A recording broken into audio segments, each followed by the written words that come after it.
Olá, tudo bem? Quem está falando aqui é o professor Renato Mineiro e essa é a prova regimental de estatística, a última prova que nós fizemos. Bom, antes da gente começar, deixa eu só explicar. Talvez os números que apareçam aqui e a ordem das questões não sejam exatamente iguais aos da prova que você fez, é porque havia mais de um modelo de prova, tá bem? Mas o raciocínio para que se chegue na resposta, ele é o mesmo, independente do modelo de prova que você fez, tá legal? O primeiro exercício da prova, ele mostrava essa sequência aí, que tem as idades de 15 pessoas, né, conforme você pode ver na tela aí, e a tarefa para nessa questão aqui era calcular o desvio médio simples, o DMS. Bom, a gente costuma falar sempre, né, o DMS é o desvio em relação à média. Ou seja, eu quero calcular a média dos desvios em relação à média. Então, a primeira coisa que eu faço para começar é calcular a média da série, né? Então, eu tenho aqui 15 idades, né? Tem esses 15 números aqui. Se eu somar, dá 225. E aí, para eu calcular a média, eu divido por 15. A primeira coisa que eu faço é isso, tá bem? E aí eu tenho a média da série. Então, nesse exemplo aqui, olha, 225 dividido por 15 dá 15 mesmo, né? Então, a média dessa série aqui é 15. O próximo passo agora, eu vou calcular o desvio de cada um desses valores em relação a essa média aqui. Então, por exemplo, vamos lá, olha, o 15, qual é a distância dessa idade 15 aqui em relação à média? É nenhuma, é nula, porque a média é 15, esse valor é 15, então não tem desvio nenhum. O 12 em relação à média, bom, tem 3 unidades, né? Porque a média é 15, eu tenho o valor 12 aqui. 19 em relação à média, 4 unidades. O 13 aqui em relação à média, 2 unidades. Né? O 13 está distante do 15, 2 unidades. O 14 está distante do 15, 1 unidade. O 18 está distante do 15, 3 unidades. Você percebe, esse conceito de distância que nós estamos usando aqui, ele não permite valores negativos, né? Veja que o 12, tanto o número 12 como o número 18, embora sejam números diferentes, um deles, o 18 é maior que a média e o 12 é menor que a média, mas mesmo assim, ambos têm a distância de 3 em relação à média, tá bem? Então não tem número negativo aqui nessas distâncias aqui. Bom, o próximo passo, eu vou fazer a média desses desvios, então. Veja, não é a média das idades, a média das idades eu já fiz aqui, é a média dos desvios. Então eu vou somar aqui todos esses desvios, 0, mais 3, mais 4, mais 4, mais 2 e aí por aí vai. Isso dá 26, vou dividir por 15, dá 1,7 arredondando, tá bom? Esse é o valor do DMS. No próximo exercício, você tinha essa situação aqui, né? Uma empresa emitiu aí 1.800 notas fiscais durante um período e o valor dessas notas ele pode ser representado por meio de uma distribuição normal simétrica, com o valor médio igual a R$ 250 e desvio padrão igual a 35. Né? Sabendo que as porcentagens das quantidades de nota distribuem-se como no gráfico abaixo, conforme esse gráfico aqui, né? Calcule a quantidade estimada, de acordo com esse modelo teórico aqui, de notas fiscais emitidas com valores entre 145 e 215 reais. Tá? Deixa eu dar uma ampliada nesse gráfico aqui. Olha, modelo teórico, eu comentei com vocês em sala de aula, ele diz o seguinte: quando você tem uma distribuição normal simétrica, 34,1% dos valores concentram-se entre a média e a média mais um desvio padrão. Isso é um dado do modelo teórico. Né? 47,7% dos valores distribuem-se entre a média e a média mais dois desvios padrão. E 49,9%, quase a metade, né, dos valores distribuem-se entre a média e a média mais 3 desvios padrão. Como essa curva é simétrica, isso também vale para o lado de cá também, lado esquerdo aqui, né? Tá? Então, de forma análoga, 34,1% das notas, dos valores, distribuem-se entre a média e a média menos um desvio padrão. Vou colocar alguns valores aqui para ficar mais fácil a compreensão. Olha, a média é dada aqui, olha, R$ 250. Então, na média aqui eu tenho R$ 250. O desvio padrão está aqui, ó, R$ 35,00. Então, se eu fizer aqui, ó, a média e menos um desvio padrão, ou seja, 250 menos R$ 35,00, eu vou parar aqui em 215, você percebeu? Né? Então, veja, 34,1% das 1.800 notas que foram emitidas tem valores entre R$ 215,00 e R$ 250,00. Se eu andar um desvio padrão para a esquerda aqui, então eu vou ter 215 menos um desvio padrão, né? Menos 35, eu vou parar em R$ 180,00 aqui. O modelo teórico fala que 47,7% do total de notas que foram emitidas tem valores, então, entre R$ 180,00 e R$ 250,00. E a última aqui, né? Se eu andar mais um desvio padrão para a esquerda aqui, eu vou parar 180 menos R$ 35,00, vou parar em R$ 145,00. Então, aproximadamente metade das notas, 49,9%, tem valores entre R$ 145 e R$ 250,00. Tá bem? É isso que o modelo teórico diz. No enunciado, eu quero saber a quantidade de notas com valores entre R$ 145 e R$ 215,00. Bom, entre R$ 145 e R$ 250,00, eu tenho 49,9% das notas. Né? Se você fizer a conta, olha, eu tenho aí então 1.800 notas, 49,9% disso aí vai dar 898, né? 898,20, eu arredondei para 898. Então eu tenho 898 notas fiscais com valores entre 145 e 250,00. Mas eu não quero saber entre 145 e 250, eu quero saber entre 145 e 215. Então vamos lá, o modelo teórico também diz que 34,1% do total tem valores entre R$ 215,00 e R$ 250,00. Então vamos lá. Se eu tenho aqui 1.800 notas, 34,1% disso vai dar 613, 614 notas, né? Arredondando aqui. Então, olha, eu tenho 614 notas com valores entre 215 e 250. Então, quantas notas eu tenho entre 145 e 215? Eu tenho a diferença entre 898 e 614, que dá 284 notas fiscais, tá bem? Era essa a resposta desse daqui. No próximo exercício, tinha esse enunciado aqui, né? Uma empresa que produz peças automotivas afirma que o número de peças com defeitos por caixa se distribui conforme a tabela abaixo, conforme essa tabela aqui. E aí, a primeira tarefa que tinha nesse enunciado aqui era obter a quantidade média de peças com defeitos por caixa. Bom, como que a gente lê essa tabela, né?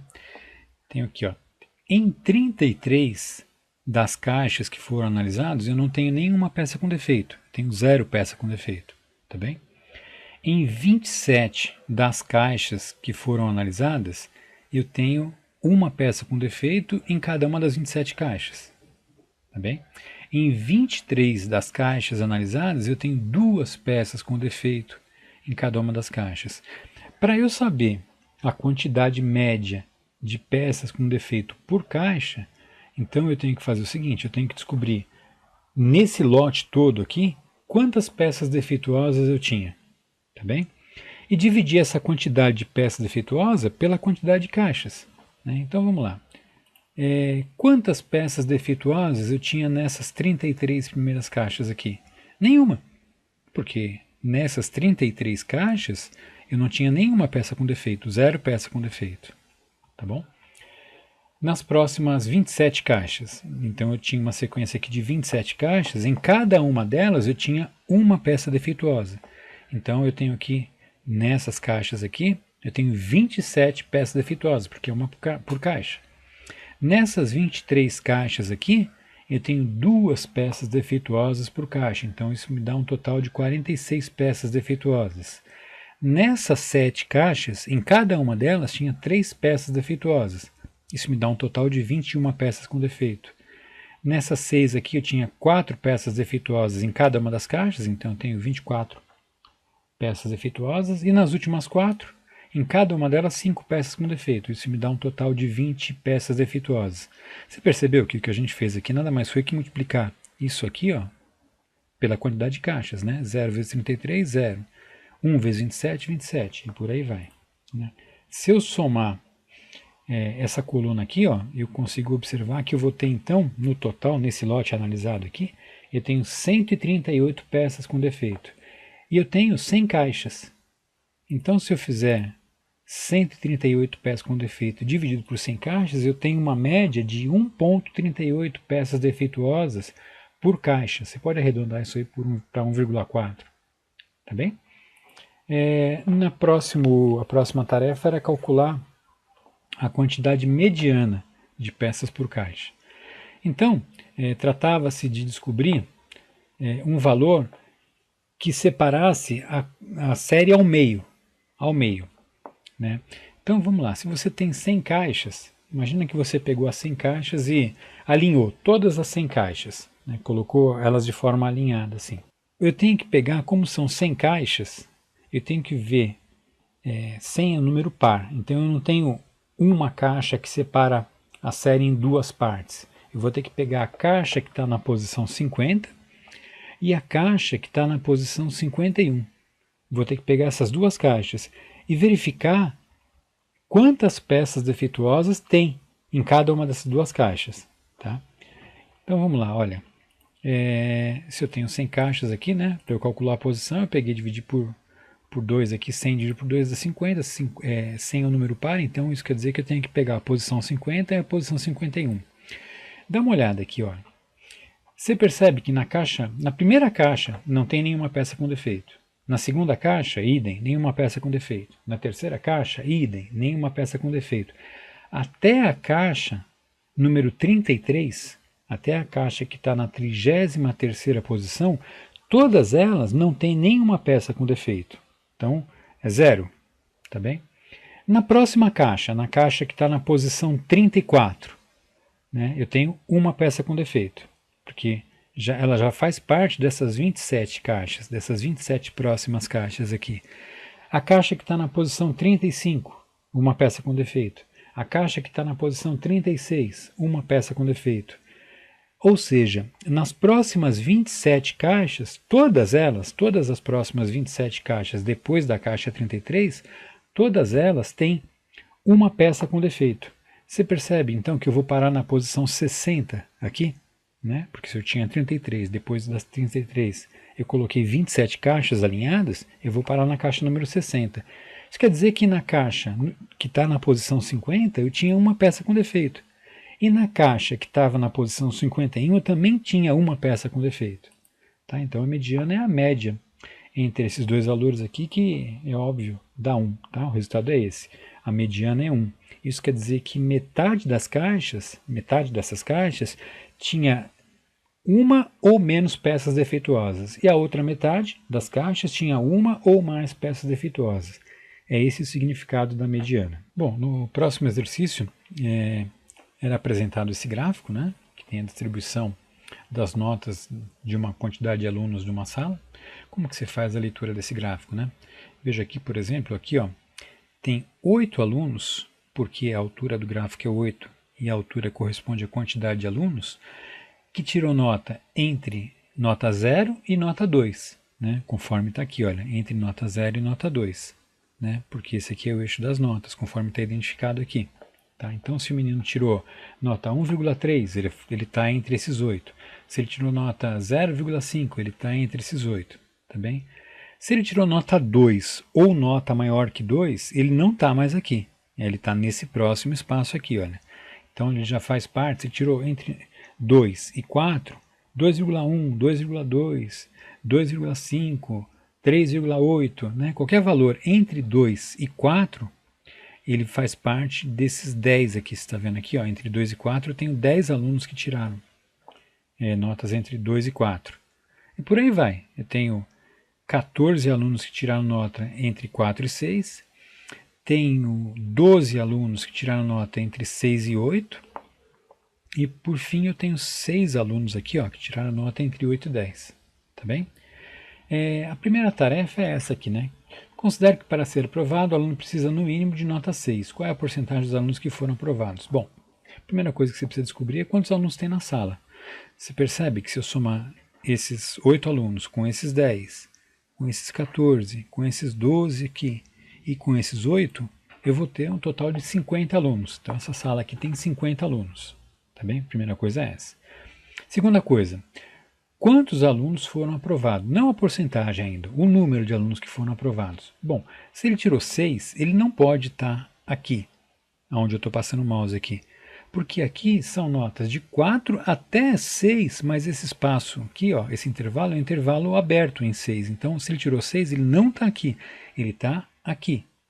Se ele tirou 6 ou mais, ele está ou aqui ou aqui. Então, os alunos aprovados são esses 12 alunos aqui, que tiraram nota entre 6 e 8, e esses 6 alunos que tiraram nota entre 8 e 10. Ou seja, eu tenho 18 alunos aprovados.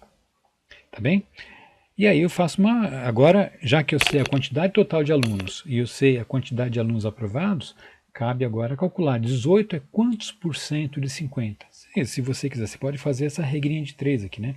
50 corresponde a 100%, então 18 corresponde a quantos por cento? Se você resolver isso aqui, você vai ver que dá 36%. Então a resposta é essa. Nesse exemplo aqui, 36% dos alunos foram aprovados. Nesse próximo aqui, a tarefa era descobrir qual deve ser a nota de corte se a escola pretende premiar os 20% dos alunos que obtiveram as melhores notas, né? Então vamos lá, se eu tenho 50 alunos, a gente já falou sobre isso na prova anterior, né? Eu não devo calcular os 20% de 50 alunos, que aí eu vou estar separando os 20% que tiveram as menores notas dos 80% que tiveram as maiores notas. E não é isso que o enunciado pede. O enunciado pede os 20% que tiveram as melhores, as notas mais altas, as melhores notas. Então eu vou pegar 50, vou dividir, porque são 50 alunos. Vou dividir em 100 partes, por isso que eu dividi por 100 aqui. E vou pegar 80 dessas partes. 50 dividido por 100 vezes 80 dá 40. É a mesma coisa que calcular 80% de 50 alunos, tá bem? Então eu tenho que procurar a posição 40, né? Imagina que os alunos estão alinhados aqui, desde os alunos que tiraram as notas mais baixas até os alunos que tiraram as notas mais altas para cá, né? Eu tenho que descobrir qual que é a nota do aluno que está na posição 40. Tá? Então perceba aqui, olha, os 8 primeiros estão aqui, nesse intervalo aqui. Tá bem? Depois eu tenho uma sequência de 10 alunos que tirou nota entre 2 e 4. Então, se eu somar esses 8 aqui com mais esses 10 aqui, eu chego na 18ª posição. É como se eu tivesse aqui, ó, daqui para a esquerda, 18 alunos alinhados aqui. Não esquece que eu estou procurando o aluno da posição 40. Bom, cheguei na posição 18 aqui. Aí eu tenho 14 alunos que tiraram nota entre 4 e 6. Então eu vou chegar na posição 32. Né? Se eu pegar os 18 aqui mais os 14, eu vou chegar na posição 32. Depois eu tenho uma sequência de 12 alunos que tiraram nota entre 6 e 8. Então eu cheguei na posição 44. Né? Você percebe que, bom, se eu der mais um clique aqui, na posição 50, que é o último aluno aqui. Mas eu estou procurando a posição 40 aqui. Você percebe que a posição 40 é uma posição que está entre a posição 32 e a posição 44? Né? Você percebe também que a nota desse aluno deve ser uma nota que está entre 6 e 8? Né? Então eu tenho esse diagrama aqui, olha. A posição em cima, na parte de cima aqui eu tenho as posições, né? Então eu tenho aqui a posição 40, que é uma posição que está entre a 32 e a 44. E na parte de baixo eu tenho as notas. A nota que eu estou procurando, que é a nota de corte aí, é uma nota que fica entre 6 e 8. Tá? Vou ampliar um pouco isso aqui. Então, trata-se de eu descobrir o valor que encaixa aqui. Né? Que valor que encaixa aqui, de forma que isso aqui fique proporcional. Né? Então eu posso fazer assim, olha, se eu pegar a proporção de cima aqui, do extremo, do 32 até o 44, eu tenho 12 unidades. E se eu pegar as posições extremas embaixo aqui, eu tenho 2 unidades, porque de 6 até 8 eu tenho 2 unidades. Então eu posso escrever que 12 está para 2, né? Assim como 8 está para esse valor x, que eu não sei quanto que é. 8 é a quantidade de unidades que tem entre 32 e 40. Então 8 aqui está para x. Tá bem? Se você resolver isso aqui, você vai ter que multiplicar, um dos jeitos de resolver é multiplicar em cruz aqui, né? Você multiplica 12 por x e 8 por 2. Resolvendo isso aqui, você vai chegar a 1,33. e dar uma dízima periódica aqui, né? Então a nota de corte vai ser esse 6 aqui, mais esse x aqui, mais essa distância aqui. E o x é 1,33. Então se eu pegar 6 e somar com 1,33, arredondando aqui dá 7,3, né? Ou seja, o valor que cabe aqui para que seja mantida a proporção é 7,3. Essa é a nota de corte. Isso quer dizer que eu tenho que premiar todos os alunos que tiraram 7,3 ou mais. E se tiraram menos que 7,3, não. Se ele tirou menos que 7,3, ele faz parte dos 80% dos alunos que tiveram as notas mais baixas. Se ele tirou 7,3 ou mais, ele faz parte dos 20% dos alunos que tiraram as maiores notas. Tá bem? E o último era esse daqui, né? Usando o mesmo gráfico. Qual é a nota que apresenta a maior frequência? A moda bruta. Você deve ter observado no gráfico aqui que o que apresenta a maior frequência são notas entre 4 e 6 aqui, né? Porque, olha, foi o que mais aconteceu aqui, foi nota, né? Todas as outras aqui são menores do que 4 e 6. Então, o que mais aconteceu foi notas entre 4 e 6. Mas você percebe que 4 e 6 é um intervalo, não é um valor, é um intervalo de valores. Né? Então, para eu calcular a moda bruta, eu faço a média dos limites desse intervalo. O intervalo que vai de 4, limite inferior é 4, limite superior é 6, eu tenho que fazer a média desses dois valores aqui, né? Ou seja, pegar 4 mais 6, dividir por 2, e aí eu chego no número 5, né? Então o número 5 é a moda bruta, né? O que mais ocorreu aqui foi ter alunos com nota 5, para efeito de cálculo, nota 5. Tá bem? É isso.